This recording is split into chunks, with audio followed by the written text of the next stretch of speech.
அனைவருக்கும் வணக்கம். கடந்த 2 நாட்களாக மதுரையிலே பெய்து வருகிற கோடை மழையிலே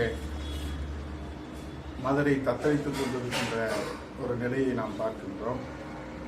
அதில் குறிப்பாக திராவிட முன்னேற்ற கழக அரசு இந்த 3 ஆண்டு சாதனையாக மதுரையிலே அடையாளமாக சொல்லப்படுகிற கலைஞர் நூலகம் மதுரையில் சிறு மழைக்கே தாங்காத ஒரு நிலையை நாம் பார்க்கின்றோம்.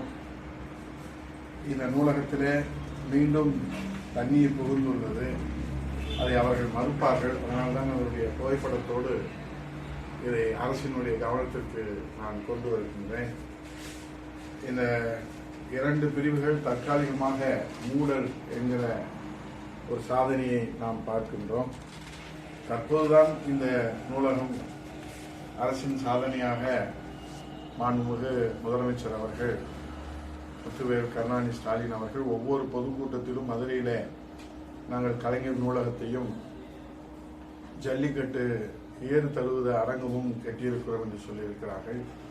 கட்டிய ஜல்லிக்கட்டு அரங்கத்திலே மின்சார கட்டணம் அரசுக்கு செலுத்தவில்லை என்று பத்திரிகையிலே செய்தி வெளியான பிறகுதான் அங்கே மின்சார கட்டணம் செலுத்தப்பட்டது என்ற உண்மை நிலவரம் மாண்புமிகு முதலமைச்சர் அவர்களுக்கு தெரியுமா என்று தெரியவில்லை. அதேபோல கலைஞர் நூலகத்திலே இன்றைக்கு 2 பிரிவுகள் தற்காலிகமாக மூடப்பட்டிருக்கிற இந்த செய்தியும் மாண்புமிகு முதலமைச்சர் அவர்கள் அறிவாரா என்று தெரியவில்லை.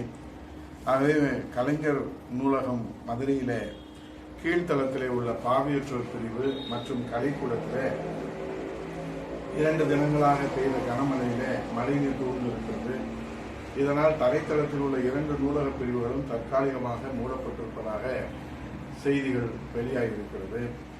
ஆனால் இது முதலமைச்சர் அவர்கள் அறிவாரா என்று நமக்கு தெரியவில்லை. இந்த நூலகம் அரசின் சாதனையாக பறைசாற்றப்பட்டது. ஆனால் சாதனை வேதனையாக மாறியிருக்கிறது என்பதை அறிந்து மாண்புமிகு முதலமைச்சர் அவர்கள் இதை சீர்படுத்த முன்வருவாரா என்று கேட்டு, அது மட்டுமல்ல, இது போன்ற மதுரையில் இருக்கிற மையமாக இருக்கிற அனைத்து இடங்களும் இன்றைக்கு நோய் தொற்று பரப்புகிற ஒரு சூழ்நிலையை நாம் பார்க்கிறோம்.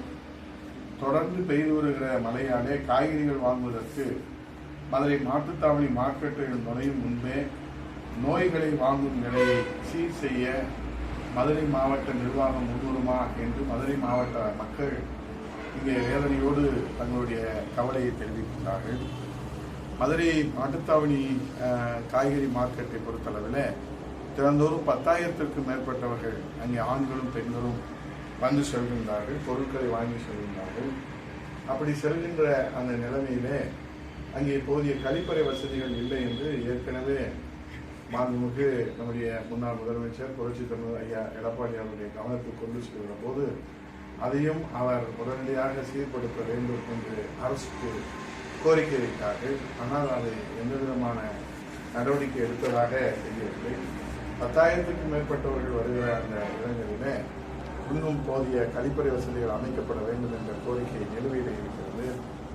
அதை மட்டுமல்லாமல் குப்பையை அள்ளி இயந்திரத்தில் இட்டு தூளாக்குகின்ற அவற்றை மொத்தமாக ஒரே இடத்திலே கொட்டி வைப்பதால் புழுக்கள் அங்கே உற்பத்தியாகி துர்நாற்றம் வீசுகிற ஒரு கொடுமையான நிலையை நாம் பார்க்கிறோம். ஒரு நாள் மழைக்கே மார்க்கெட்டு தாங்காமல் மார்க்கெட் நுழைவாசலிலே சாக்கடையினுடைய அந்த மேன்கள் நிறைந்து சாக்கடை தண்ணீர் ஓடுகிறது. மழைநீருடன் கழிவு நீரை விதிப்பதாலே அங்கே காய்கறி பூ வாங்க வருகின்ற பொதுமக்கள் திருமணங்களுக்கு, சுப நிகழ்ச்சிகளுக்கு, இல்ல விழாக்களுக்கு, அதே போல ஹோட்டல்களுக்கு, இப்படி பல்வேறு நிலைகளில் அனைவருமே சங்கமிக்கிற ஒரு சங்கமம் தான் காய்கறி மார்க்கெட், பூ மார்க்கெட். ஆனால் அங்கே காய் வாங்க வருபவர்கள் நோயோடு திரும்பி சொல்கிறார்கள் என்கிற அவர்களை இன்றைக்கு பத்திரிகைகளை கூட செய்தியாக வெளியாகி இருக்கிறது. ஆகவே இன்றைக்கு அரசின் சாதனையாக மாண்புமிகு முதலமைச்சர் முத்துவேல் கருணாநிதி ஸ்டாலின் அவர்கள் எல்லா இடங்களிலும் சாதனையாக சொல்லுகிற மதுரை நூலகத்தினுடைய நிலை பரிதாபமாக இருக்கிறது. இதுபோன்றுதான் அரசின் நிலை இருக்கிறதா என்று இன்றைக்கு கேள்வி கேட்கிற ஒரு நிலையை நாம் பார்க்கிறோம். ஆகவே எத்தனை நீங்கள் மூடி மறைத்தாலும் உண்மை ஒரு நாள் வெட்ட வெளிச்சமாக உலகத்திற்கு தெரிய வரும் என்பதை போல பூனை கண்ணை மூடிக்கொண்டு உலகம் இருண்டு விட்டது என்று சொன்னால் அதை யாரும் நம்ப மாட்டார்கள். அதே போல நீங்கள் இன்றைக்கு நடக்கின்ற இந்த மக்கள் விரோத நடவடிக்கைகளை, அவல நடவடிக்கைகளை நீங்கள் சீர்படுத்த முன்வராமல் கண்ணை மூடிக்கொண்டு உலகம் இருண்டு விட்டது என்று சொல்லுகிற ஒரு நிலையைத்தான் நாம் பார்க்க முடிகிறது.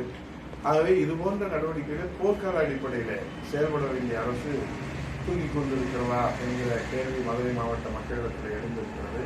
ஆகவே மதுரை நூலகம் புதிதாக கட்டப்பட்ட அரசின் சாதனையாக, 3 ஆண்டு சாதனையாக பார்க்கப்பட்ட நூலகம் இன்றைக்கு படிப்பதற்கே செல்ல முடியாத ஒரு நிலை ஏற்பட்டிருக்கிறது. அதை சீர்படுத்துவதற்கும் ஏற்கனவே சட்டமன்றத்தில் இது குறித்து புரட்சித் தமிழர் ஐயா எடப்பாடி அவர்களுடைய வழிகாட்டுதலோடு எடுத்து வைக்கப்பட்டது. அப்போது மாண்புமிகு மாவட்டத்துடைய அமைச்சர்கள் அந்த செய்தியிலே உண்மை இல்லை என்று மறுத்தார்கள்.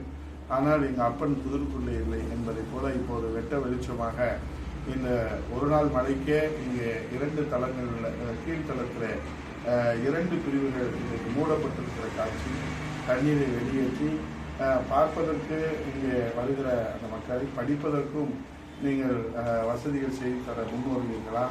அரசு உண்மையை ஏற்றுக்கொள்ளுமா?